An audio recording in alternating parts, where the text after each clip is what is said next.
Bonsoir bien-aimés, bonsoir, j'espère que vous allez tous bien et que vous avez passé une bonne journée.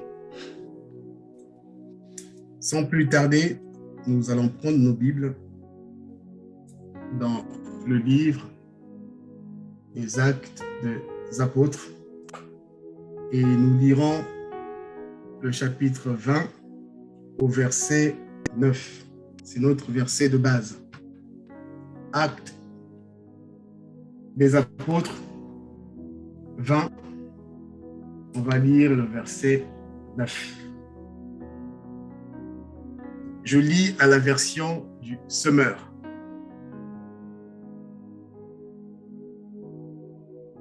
Un jeune homme nommé Éticus s'était assis sur le rebord de la fenêtre et, comme Paul prolongeait encore l'entretien, il s'endormit profondément. Soudain, dans son sommeil, il perdit l'équilibre et tomba du 3e étage. Quand on le releva, il était mort. Nous allons lire un autre passage dans le livre d'Ecclésiaste 3. On va lire le verset 11. Dieu fait toutes choses belles en son temps. Il a implanté au très profond de l'être humain le sens de l'éternité. Et pourtant, l'homme est incapable de saisir l'œuvre que Dieu a accomplie du commencement à la fin. Et enfin, notre dernier, en fait, on va dire ça comme ça c'est pas le dernier, mais notre troisième passage, donc toujours Ecclésiaste, cette fois-ci, on va lire le verset, toujours Ecclésiaste 3, on va lire le verset 1. Il y a un temps pour tout et un moment pour toutes choses sous le soleil. Bien-aimés, sur notre texte de base des Actes des Apôtres, chapitre 20 au verset 9, on nous parle en fait d'un jeune homme qui se nomme Éticus. Ce jeune homme écoutait l'exhortation de Paul et ce jeune homme était assis au rebord d'une fenêtre.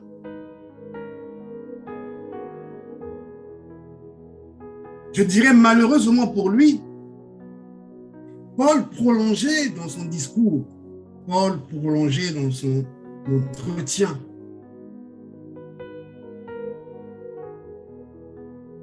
Il manquait de bol pour ce jeune homme. Il s'en est endormi profondément. Et lorsqu'il s'est endormi profondément, soudain, tout d'un coup, emporté par son sommeil, il perdit l'équilibre et il tomba au 3e étage. Je fais le parallèle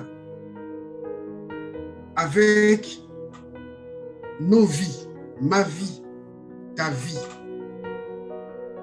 J'ai toujours pour habitude de dire, bien-aimé, je ne suis pas là pour te donner une leçon. Je me parle à moi-même en premier. Si ça peut te bénéficier, gloire soit rendue à Dieu. Je ne te pointe pas du doigt. Mais ce que je remarque, 2 fois, je me comporte comme Éticus. Nous venons entendre la parole de Dieu. Nous allons dans des lieux de culte, dans nos églises locales. Nous nous connectons via des instruments que nous avons aujourd'hui pour écouter des cultes à distance. Mais 2 fois, on n'est pas au bon point. 2 fois, le sommeil nous emporte. Et pourtant, Jésus dit, je m'en vais vous préparer une place. Ça veut dire que nous devons rester éveillés. Il nous a même donné une parabole des 10 vierges. Ça veut dire que nous devons rester éveillés. malheureusement pour Éticus. Éticus, c'est toute personne qui s'endort devant la parole de Dieu. Je n'ai pas voulu lire ce passage-là jusque plus loin, parce qu'après Éticus est revenu à la vie, je pourrais peut-être nous entretenir encore sur un autre volet.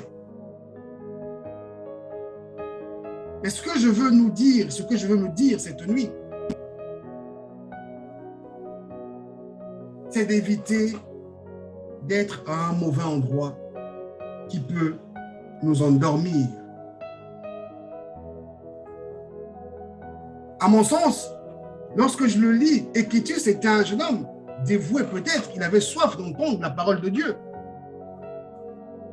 Mais malheureusement pour lui, certainement il était fatigué parce que lorsque Paul exhortait encore aux disciples, il faisait tard, c'était vers minuit. Lorsque vous lisez en fait l'histoire au tout début, parce que Paul en fait, il exhortait les disciples, il leur demandait d'être encore en éveil parce qu'il y avait des faux frères qui venaient pour diffuser des mauvaises choses ou des mauvaises choses concernant Paul. Il dit, je ne peux pas partir comme ça sans pourtant parler à ses disciples. Je ne peux pas partir sans pourtant laisser la parole du Saint-Esprit en eux. Triste était de constater Éticus qui était là. Il s'est assis au rebord de la fenêtre. Il s'est pris par le sommeil. Éticus, c'est ce genre de personne qui, lorsque de fois, le Seigneur prend le temps dans son discours au travers d'un homme. Dans des églises, c'est peut-être pas encore, toi, tu n'as pas encore vécu ça, mais moi si. Pourquoi le pasteur est en train de durer comme ça? Or, Dieu est en train de prévoir quelque chose à la fin. Mais tellement que je suis pressé, je commence à voir l'heure. Le sommeil peut t'emporter. Éticus, tu es. Il est resté au rebord, croyant qu'il allait rester éveillé. Mais il a oublié que l'endroit où il était assis n'était pas un endroit confortable. Bien aimé, le fait est que Éticus soit tombé du 3e étage. Il s'est retrouvé au sol. Lorsqu'on a tenté de le relever, Éticus était mort. Éticus était mort. Et pourtant, excusez-moi de le dire comme ça, Dieu dit qu'il est parti nous préparer une place, il va revenir.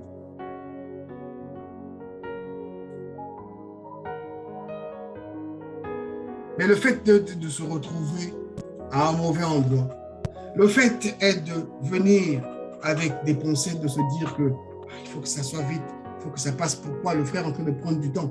Nous, on se connaît pour 10 minutes, mais lui, pourquoi il déborde? Nous sommes nombreux à le dire, bien-aimé. Ah, pourquoi il déborde? Ah, c'est pas Dieu. Dieu n'est pas comme ça. Hein. Et pourtant, Dieu dit, il fait chaque chose belle en son temps. Dieu dit, tes voix ne sont pas ses voix à lui. Il dit, car mes pensées ne sont pas vos pensées et vos voix ne sont pas vos voix. Bien-aimé, je veux me dire à moi-même et je veux le dire à toi aussi. Même parfois quand tu conduis, lorsque tu es saisi par l'esprit, moi je ne le sais peut-être pas. C'est toi qui es saisi par l'esprit. Mais je ne dois pas me comporter comme Éticus en disant pourquoi est-ce qu'il se prolonge dans cette adoration. Et pourtant le timing de Dieu, c'est 1 heure. Pourquoi est-ce qu'il déborde? J'aimerais te dire cette nuit et me dire à mon nom. Des fois, ce n'est pas moi qui déborde. Des fois, ce n'est pas toi qui déborde. Des fois, ce n'est pas le pasteur qui déborde. Mais des fois, c'est le Saint-Esprit qui déborde parce qu'il voulait mettre ce qu'il avait prévu pour ce jour-là. Tellement que nous sommes pressés. Tel que nous avons parfois des mauvaises pensées en nous. Soudain, on est pris par le sommeil. Des fois, en plein culte, les idées commencent à s'évaporer. Pourquoi le pasteur dure? Pourquoi l'adoration, c'est 5 minutes? Pourquoi ça fait 30 minutes? Et pourtant, le culte, c'est 1 heure. À lui, il déborde. Hein. À chaque fois, il déborde. Mais Dieu est en train de voir ton cœur quand il dit à chaque fois, il déborde. Tu resteras peut-être debout. Tu sortiras de ce lieu de culte debout. Mais au-dedans de toi, tu es certainement non.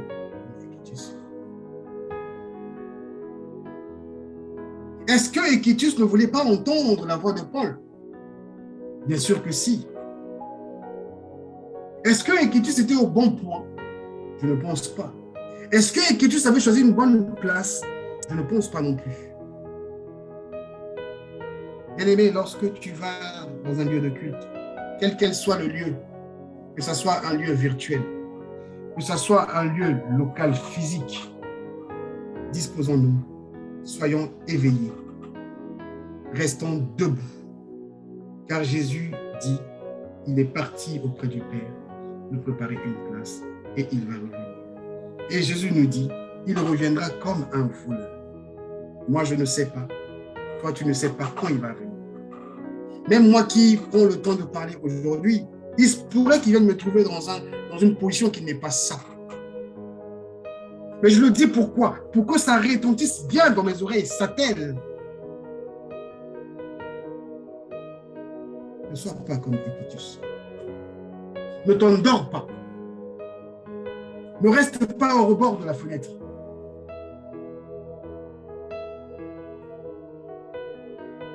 Ne reste pas. Parce que tu risques de tomber.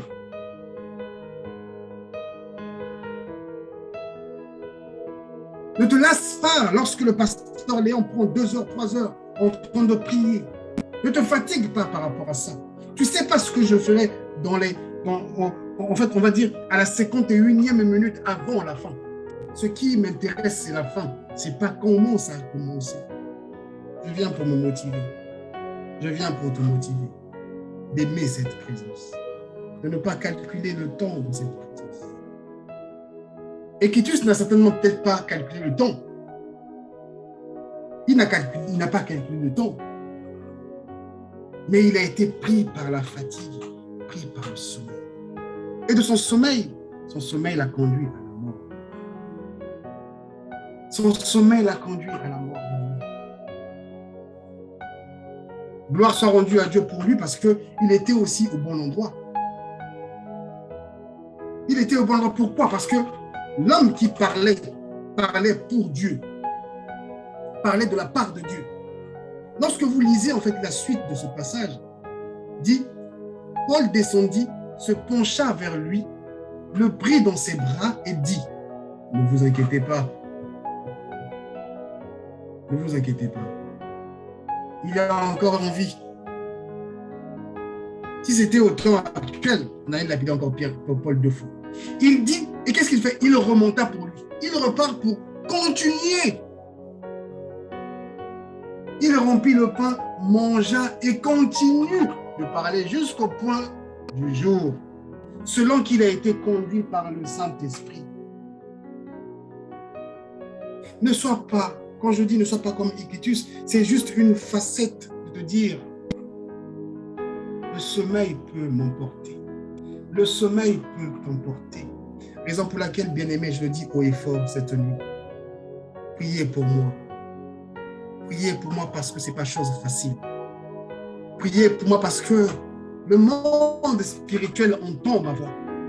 Et le monde spirituel aussi, du côté négatif, peut envoyer ses agents pour me déstabiliser, pour me destituer, pour me rendre à néant, pour prier pour moi, bien-aimé, afin que je ne sois pas comme Équitus. Je vous le demande honnêtement. Celui qui parle de la part de Dieu se dit fort, gloire à Dieu pour lui. Mais celui qui est fort, c'est Lynn a dit, prions les uns pour les autres.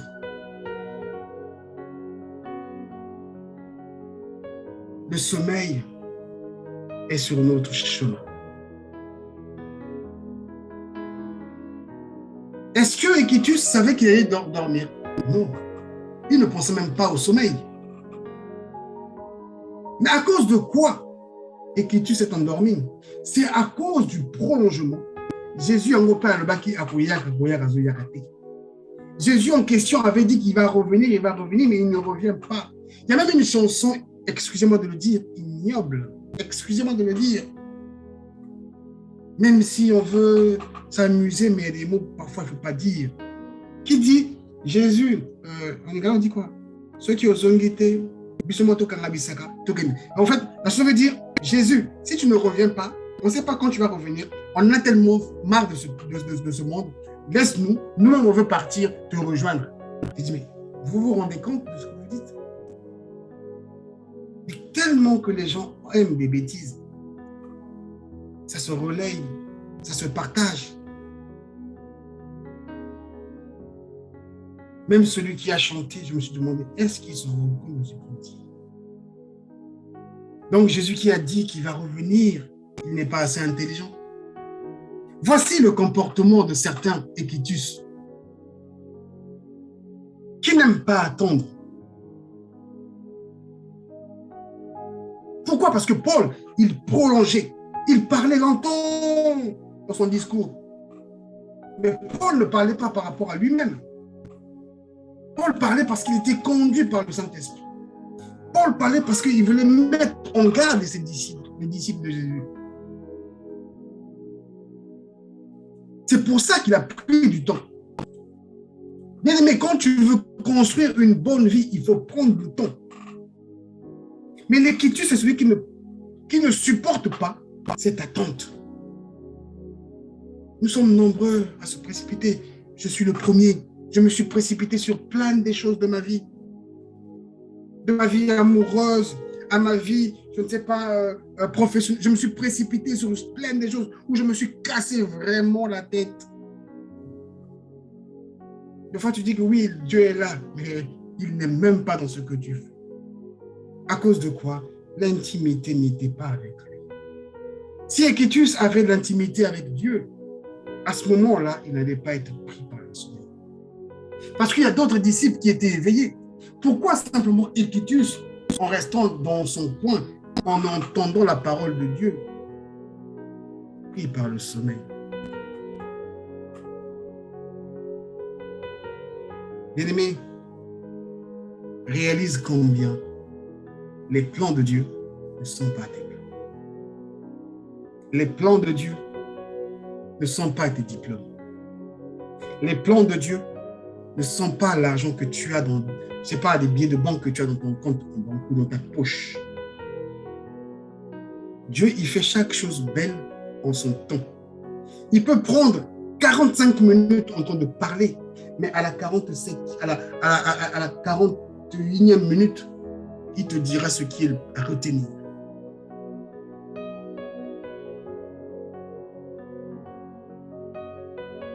Ne restons pas au rebord de la parole de Dieu. Ne restons pas au rebord parce que le sommeil peut nous emporter. Ne restons pas au rebord parce qu'on peut s'enlacer du discours du pasteur, du frère, de l'évangéliste. Je ne sais pas. Ah, tiens, lui aussi, il nous fatigue, il parle beaucoup. Prends le temps d'écouter. Moi, j'écoute, que ce soit même la musique, je ne sais pas comment on dit du monde là. J'écoute jusqu'à la fin. Ça veut dire quoi? Non, c'est pas intéressant. Je mets de côté.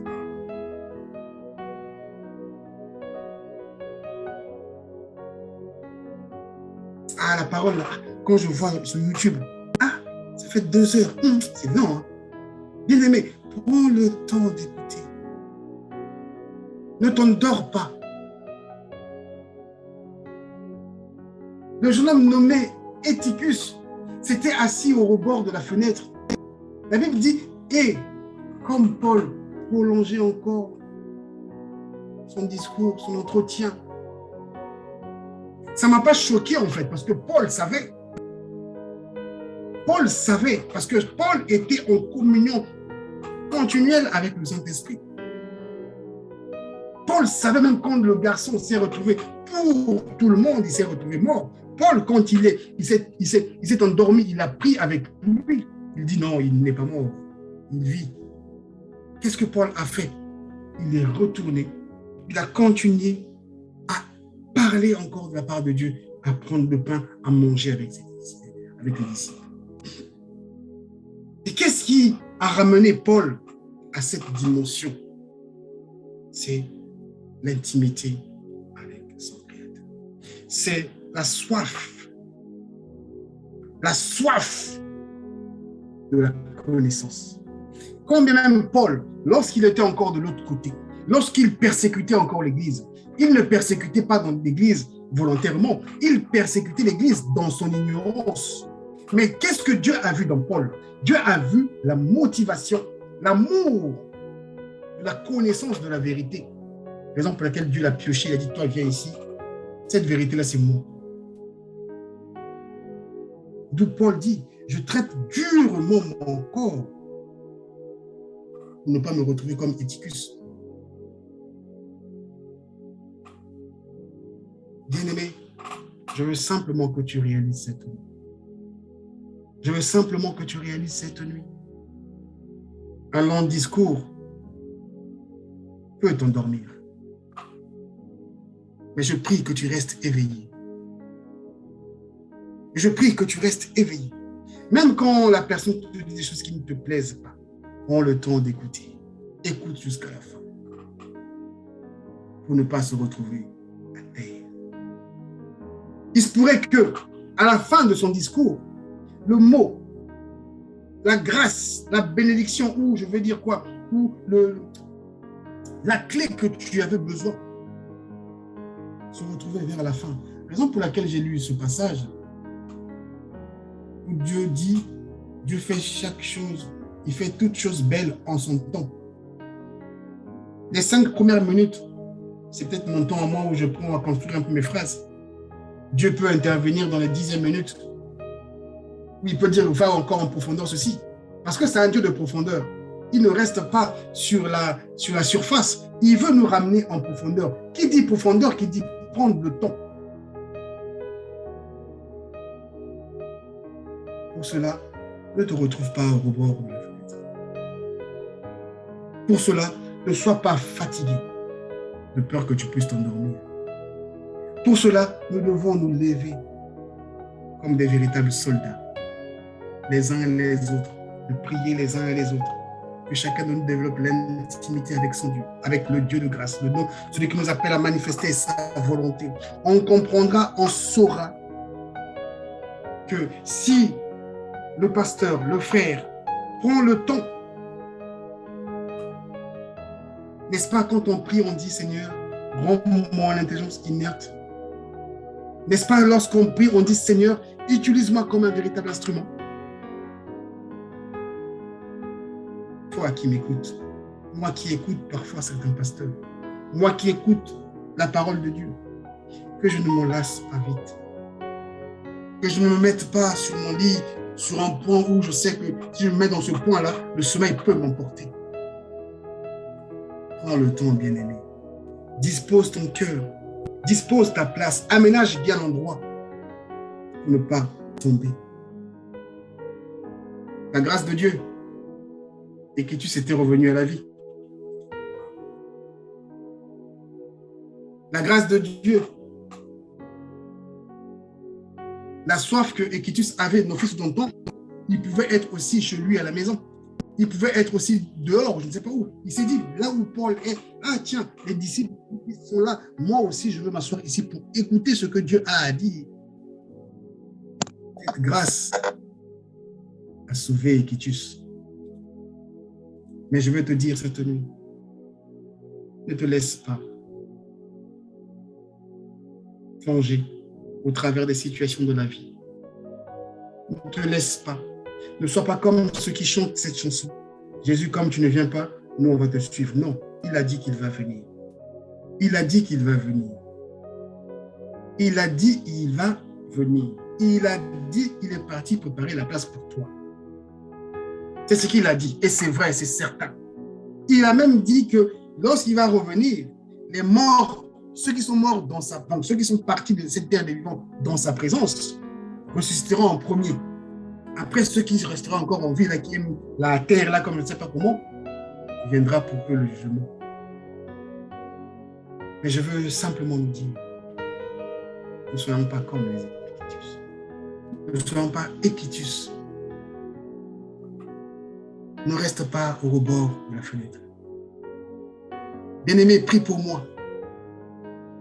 Bien-aimé, je prierai pour toi.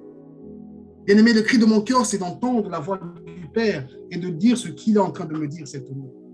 Tout à l'heure, lorsque je conduisais la prière, bien-aimé, une voix retentissait dans mon cœur dire « Dieu est incapable ». Tu vas me dire que tu es bizarre, mon frère. Comment tu peux dire que Dieu est incapable? Ça fera peut-être l'objet d'un échange la prochaine fois. Mais je t'ai dit, pourquoi est-ce que Dieu est incapable? Dieu a besoin de ton approbation. Dieu a besoin de ton accord. Raison pour laquelle Jésus dit, je viens devant ta porte, je toque, toque, toque, toque, toque. Si tu ouvres, je rentre. Si tu ne ouvres pas, je passe. L'incapacité de Dieu est à ce niveau-là. Je veux te réaliser combien tu y es responsable, bien-aimé. Et les prières que tu ne ferais pas. Et les demandes que tu ne ferais pas. Je suis convaincu de la parole qui dit, nous demandons, nous ne trouvons pas parce que nous demandons par des fausses motivations. Comme on n'a pas de nouvelles, on n'a pas reçu, on se fatigue, mais on va quand même à l'église. Bon, ok, je reste là au rebord. Bon, Seigneur, je dors. Il met du temps. Moi, je suis fatigué. Hein? Le sommeil t'emporte. Le danger dans tout cela, bien-aimé, c'est la mort. Moi, je considère cette mort, c'est la mort au-delà. Pas seulement physique, mais la mort spirituelle. Que tu te retrouves, que je me retrouve de l'autre côté, en fait. Parce que Dieu, il dit, je mets devant toi deux chemins. Voici la vie, voici la mort. Il a dit, voici la vie, voici la mort. La mort est un chemin. Il y a quelque temps, on a partagé dessus où j'ai dit, la mort, pour moi, c'est spirituel. C'est un chemin. La vie aussi est spirituelle. Pour moi, la vie, c'est ça. Je te conseille de suivre la vie. Si Dieu était capable de tout, mais il te poussait toi-même à la vie, l'incapacité de Dieu est à ce niveau. Il est incapable de te dire, il est incapable de te pousser à la vie. Mais il est là comme conseiller, te dire, c'est moi qui t'ai créé. C'est moi qui ai mis des projets dans ton cœur. Suis ce chemin-ci. Ne t'endors pas. Suis ce chemin. Ne reste pas au rebord de ma parole. Suis ce chemin. Sinon, tu risqueras de tomber du 3e étage, comme Équitus. Et tu te retrouveras mort. La Bible dit, un jeune homme nommé Éticus s'était assis sur le rebord de la fenêtre et, comme Paul prolongeait encore l'entretien, il s'endormit profondément. La Bible dit profondément. Soudain, dans son sommeil, il perd l'équilibre. C'est pour ça que j'ai dit prier pour vous. Je peux perdre l'équilibre, bien-aimé. Demain, tu vas te moquer de moi. Tu vas oublier que je t'ai dit, il faut prier pour moi. Tu pourras perdre l'équilibre, bien-aimé. Je dois prier pour toi. Raison pour laquelle nous devons demeurer dans cette alliance. Même si nous n'avons pas encore un local physique, bien-aimé, notre hôtel est ici. Qui a déjà vu l'hôtel de Dieu physiquement comme ça? Notre hôtel est là. Ne nous précipitons pas à dire que non, il faut seulement un local, il faut seulement un local. Non, établissons ce lieu comme étant notre hôtel. Respectons ce lieu. Ne soyons pas comme Équitus. Ah, le confinement est fini. Nous ne sommes pas sortis de là. Ah, je commence à être fatigué. Moi, les prières en ligne, là, ça me fatigue. Mais moi, je connais des églises qui n'ont pas encore des lieux physiques, mais qui engorgent une population. À cause de quoi? Des témoignages. À cause de quoi? De l'appel. Chacun, un appelle deux, deux appelle trois. Et. Nous voici aujourd'hui comme Équitus, endormi. Gloire soit rendue à Dieu. Gloire soit rendue à Dieu. Gloire soit rendue à Dieu, car sa parole nous réveille encore cette nuit. Gloire soit rendue à Dieu, car je sais que si nous sommes entrés en contact de cette parole, c'est qu'il a quelque chose à faire avec nous. Ne sois pas Équitus, bien-aimé. Je ne sois pas Équitus. Soudain, le sommeil peut m'emporter. Soudain, le sommeil peut t'emporter. Et on peut perdre l'équilibre. Ne te sens pas fort parce que j'ai le Saint-Esprit. Le Saint-Esprit, il est humble. Le Saint-Esprit, il est humble. Jésus-Christ qui est Dieu, incarné par la forme humaine. Lorsqu'on a dit qu'il y a le roi là qui veut le tuer, par la puissance du Saint-Esprit, on dit à ses parents, déplacez-vous. Jésus pouvait dire aussi, moi je suis Dieu, je reste là. Lorsqu'il a déroulé le livre d'Ésaïe, il dit bien, cette parole que vous avez entendue aujourd'hui, c'est accompli. Il pouvait aussi rester là, dire que non, tiens, lapidez-moi. Mais il est Dieu, il a fui. Ne te sens pas dur par toi-même. J'ai besoin de ton aide. Pas parce que je parle de la part de Dieu, mais j'ai aussi besoin de ton aide. Dieu travaille avec les humains. Dieu ne pratique pas l'ingérence dans nos vies. Ce n'est pas mon sujet, mais je veux seulement te dire, ne sois pas comme Équitus. Ne sois pas comme Équitus. Ne t'endors pas devant cette parole. Même quand ça prolonge, ne t'endors pas devant cette parole. Bien-aimé, voici ce que j'avais à te dire cette nuit. Ne t'endors pas devant cette parole. Agis avec cette parole. Réveille-toi avec cette parole. Nous avons tous reçu un seul commandement, bien-aimé. Je te le rappelle. Allez partout des nations. Allez partout des nations. Annoncer la bonne nouvelle de l'évangile de Jésus-Christ. C'est ta mission. Que tu serves dans, je ne sais pas, dans le ménage, ou dans la sécurité, dans la comptabilité, ou je ne sais pas quoi. Tu n'as qu'une seule mission, c'est d'évangéliser. Le fait que tu récoltes, que tu balayes l'église, oui, tu dis, ah oui, tu évangélises, oui, c'est vrai, mais ta mission, c'est d'aller aussi parler de Jésus-Christ à ton voisin, à ta voisine, à ta copine, à ton frère, à ton ami. C'est ça la mission que nous avons reçue. Nous sommes nombreux, endormis, comme Équitus. Que Dieu nous bénisse. Seigneur, je veux rendre grâce à ton nom. Laisse que ta parole soit glorifiée et louée. Laisse que toi seul, tu puisses prendre le contrôle de nos vies. Au nom puissant de Jésus.